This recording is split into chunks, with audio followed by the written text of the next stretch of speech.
평균 월급이 무려 230만 원이나 되는데 매일 75명이 살해당하고 하루에만 700건의 강도 사건이 터지는 미친 나라가 있습니다. 심지어 이곳에선 합법적으로 아내를 100명까지 둘 수 있다니 도대체 상식이 통하긴 하는 걸까요? 아프리카 최대 선진국에서 최악의 범죄 국가로 전락해버린 남아공의 충격적인 두 얼굴, 오늘 낱낱이 파헤쳐드립니다. 세상의 모든 흥미로운 진실을 놓치고 싶지 않다면 지금 바로 구독과 좋아요를 눌러주세요. 오늘의 주인공, 남아프리카 공화국입니다. 이곳의 1인당 GDP는 6,300달러에 불과합니다. 우리나라의 5분의 1 수준도 채 되지 않죠? 하지만 놀랍게도 평균 월급은 약 230만 원에 달합니다. 경제 규모에 비하면 상당히 높은 수준이죠. 남아공에서 인구가 가장 많은 줄루족 이야기를 먼저 해볼까요? 이곳에서는 일부 다처제가 합법일 뿐만 아니라 이론적으로는 한 남자가 100명의 아내를 두어도 아무런 문제가 없습니다. 상한선이 없거든요. 혼전 성행위를 반대하기 위해 매년 갈대충 축제, 움랑가를 열어 처녀성 검사를 진행하기도 합니다. 더 놀라운 건 줄루족의 미혼 소녀들은 상반신을 노출하고 자유롭게 다닐 수 있지만 기용자나 처녀가 아닌 여성은 반드시 옷을 갖춰 입어야 한다는 점입니다. 하지만 이렇게 겉보기에 평균 임금이 높은 남아공이지만 그 이면은 참혹합니다. 매일 75명이 살해당하고 있지만 사건 해결률은 고작 11.33%에 불과하죠. 2024년 한 해에만 무려 26만 3천 건의 가택 침입 강도 사건이 발생했고 피해를 본 가정만 20만 9천 가구에 달합니다. 하루 평균 720건이 터지는 셈입니다. 강도들은 사전조사와 미행을 통해 경제적으로 여유 있는 가정이나 상점을 노립니다. 현금과 귀중품을 강탈하는데 이들 중 86%가 총기를 소지하고 있습니다. 특히 현금을 많이 보유한다고 알려진 한인 상점들은 집중적인 범행 대상이 되곤 합니다. 심지어 사전에 현장을 답사해 피해자의 재산 상태와 동선을 파악하고 내부 고용인과 공모해 정보를 빼내기도 합니다. 최근 한 유명 인플루언서가 납치 협박을 당한 사건은 남아공의 치안 문제를 다시 한번 수면 위로 끌어올렸죠. 도대체 남아공은 왜 이렇게 위험한 곳이 되었을까요? 한때 남아공은 아프리카 최대의 선진국이었습니다. 경제 규모, 공업 수준, 인프라, 인적 개발 지표 등 모든 면에서 아프리카 1위를 달렸죠. 비행기와 자동차는 물론 원자력 발전소까지 지었고 1999년에는 아프리카 최초로 인공위성을 쏘아 올리기도 했습니다. 1970년대와 80년대에는 GDP 총량이 세계 6위권에 들며 웬만한 유럽 국가들을 앞지었습니다. 1985년 세계은행 보고서는 남아공이 이미 선진국 문턱에 들어섰다고 평가했고 경제학자들은 2000년 이전에 아프리카 최초의 선진국이 될 것이라 예언했었죠. 하지만 인종차별 정책인 아파르테이트와 국제사회의 제재, 고립 등이 겹치며 경제 성장은 멈춰섰습니다. 실업률은 30%까지 치솟았고 청년 실업률은 44%를 넘어섰습니다. 이것이 바로 사회 불안의 근원입니다. 극심한 빈부격차는 끔찍한 강력범죄를 낳았습니다. 세계은행에 따르면 남아공의 지니 계수는 0.63 이상으로 전 세계 1, 2위를 다룹니다. 우리나라의 지니 계수가 약 0.33, 미국이 0.41인 것과 비교하면 그 심각성을 알 수 있죠. 전체 인구의 8%에 불과한 백인들이 전체 기업 지분의 70% 이상, 고급 부동산의 90%를 소유하고 있습니다. 상위 10%의 성인이 국부의 86%를 독차지하고 있는 반면 하위 50%의 자산은 마이너스, 즉 빚이 자산보다 많은 상태입니다. 최고 경영자의 평균 수입은 일반 노동자의 330배가 넘습니다. 전 세계 어디를 봐도 찾기 힘든 격차입니다. 민생을 살펴볼까요? 공공의료 시스템은 인구의 84%를 감당합니다. 이론적으로 공립병원 접수비는 우리 돈으로 약 2,000원에서 7,600원 수준이고 빈곤 지역은 무료입니다. 중환자실 같은 특수치료도 하루 입원비가 23,000원에서 38,000원 정도면 됩니다. 하지만 현실은 다릅니다. 의료자원은 턱없이 부족하고 장비는 낡았으며 약은 동났습니다. 대기 시간은 끝도 없이 길죠. 환자들은 결국 사설약국에서 비싼 돈을 주고 약을 사야 합니다. 사립병원은 시설이 선진국 수준이지만 비용이 너무 비쌉니다. 안정적인 중산층조차 기초보험료 정도나 낼 수 있을 뿐 큰 병에 걸리면 가게가 휘청거립니다. 저소득층과 빈민층은 공공의료에만 의존할 수밖에 없는데 진료는 받을 수 있어도 치료는 기대하기 힘듭니다. 복잡한 수술이나 비싼 약이 필요한 중병에 걸리면 사실상 치료를 포기해야 하는 무늬만 의료복지인 셈입니다.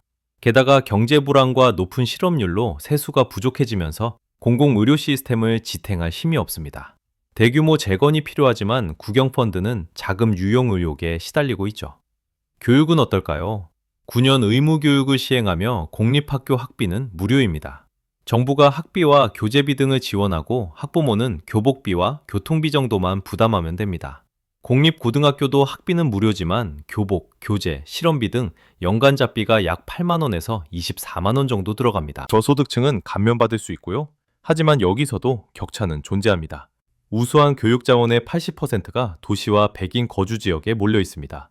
시골 공립학교는 선생님도 부족하고 시설도 낡아 교육복지의 혜택을 제대로 누리지 못합니다. 노동 환경을 보면 법정 근로시간은 주 45시간 이하입니다. 대부분 하루 8시간, 주 40시간 근무를 지키죠. 야근은 근로자의 동의가 필수이며 수당은 통상 임금의 1.5배 이상이어야 합니다. 연차 21일과 출산휴가 4개월도 법으로 보장됩니다.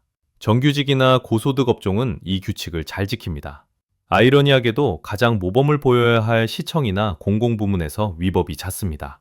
인력 부족과 업무 과중 때문인데 일부 지자체는 직원 월급조차 못 줄 정도로 재정이 파탄난 상태입니다. 통계에 따르면 남아공 근로자의 주당 실제 근무 시간은 42.6시간으로 아프리카 내에서도 꽤 높은 편입니다. 남아공 통계청의 2025년 4분기 데이터를 보면 전국 평균 월급은 29,490랜드, 우리 돈으로 약 234만 원입니다. 꽤 많아 보이죠? 하지만 이건 소수의 고소득자가 평균을 대폭 끌어올린 착시입니다. 월급의 중앙값은 18,000랜드, 약 140만 원 수준입니다. 심지어 이것도 정규직 이야기입니다. 인구의 20%는 비정규직인데 이들의 월 수입은 법정 최저 월급인 40만 원에도 못 미칩니다. 남아공 전체 근로자의 진짜 소득 중앙값은 고작 43만 원 정도입니다. 노동력의 80%를 차지하는 흑인들의 평균 월 수입은 약 57만 원에 불과하고 그중 절반 이상은 1인당 생활비가 국가 빈곤선인 11만 원 이하인 극빈층입니다. 반면 상위 10% 부유층이 전체 소득의 66%를 가져갑니다. 백인 가정의 연소득은 흑인 가정보다 4.7배나 높습니다. 지리적으로 볼까요? 남아공은 아프리카 대륙 최남단에 있습니다. 나미비아, 보츠와나, 짐바브웨, 모잠비크, 에스와티니와 국경을 맞대고 있고 영토 안에는 레소토라는 작은 나라가 섬처럼 박혀 있습니다. 국토 면적은 약 121만 9천 제곱킬로미터로 남한 면적의 12배가 조금 넘습니다. 인구는 약 6,300만 명이고 수도 케이프타운은 인구 470만 명의 제2도시입니다. 공용어는 영어를 포함해 무려 11개나 됩니다. 남아공은 세계의 광물 창고라 불릴 만큼 자원이 풍부합니다. 백금 생산량 세계 1위이자 한때 세계 최대 금 생산국이었죠. 1886년 비트바테르스란트 분지에서 사상 최대의 금맥이 터지며 요하네스버그가 탄생했습니다. 킴벌리에서 발견된 다이아몬드는 전 세계적인 다이아몬드 열풍을 일으켰고 드비어스사의 독점 자본주의와 다이아몬드는 영원히라는 마케팅 신화를 만들어냈습니다. 경제적으로는 아프리카에서 가장 산업화하고 다각화된 경제 구조를 가졌으며 금융과 법률 시스템도 발달했습니다. 2024년 명목 GDP는 약 4,030억 달러로 아프리카 2위, 1인당 GDP는 5위를 기록했습니다. 한때 에이즈 감염률 세계 최고라는 오명도 있었습니다. 2000년대 초반 성인 감염률이 25%에 달해 4명 중 1명이 감염자였죠. 이후 세계 최대 규모의 무료 치료 프로그램을 도입해 지금은 540만 명이 치료받고 있습니다. 2022년 기준 감염률은 약 18.4%로 여전히 높지만 최악의 상황은 넘겼습니다. 관광업은 남아공의 자랑입니다. 세계 7대 자연경관 중 하나인 테이블 마운틴은 케이프타운의 상징이죠. 360도 회전 케이블카를 타고 신의 식탁이라 불리는 정상에 오르면 대서양과 인도양이 만나는 장관이 펼쳐집니다. 희망봉에 올라 거친 파도를 바라보면 대양의 시대의 모험이 느껴지죠. 케이프타운 교외의 볼더스 비치에서는 아프리카 펭귄 수천 마리를 바로 코앞에서 볼 수 있습니다. 뒤뚱거리는 펭귄들을 보면 아프리카는 덥고 사자만 산다는 편견이 깨집니다. 따뜻한 인도양을 낀 더바는 태양의 도시로 불리는데 인도계 사람들이 많이 살아 카레 향이 가득한 독특한 분위기를 자아냅니다. 남아공의 이야기는 여전히 쓰여지고 있는 서사시입니다. 모순과 도전, 그리고 끈기가 뒤섞여 있죠. 넬슨 만델라는 이루어지기 전까지는 항상 불가능해 보인다 라고 말했습니다. 인류의 요람에서 아파르테이트의 비극을 거쳐 위태롭지만 의미 있는 민주주의 실험을 이어가고 있는 이 나라는 불가능해 보이는 장벽을 넘어서는 힘을 증명해왔습니다. 그들의 투쟁과 성취는 오늘날 우리가 마주한 복잡한 문제들을 이해하는데 특별한 통찰을 줍니다. 여러분은 남아공에 대해 또 어떤 흥미로운 사실을 알고 계신가요?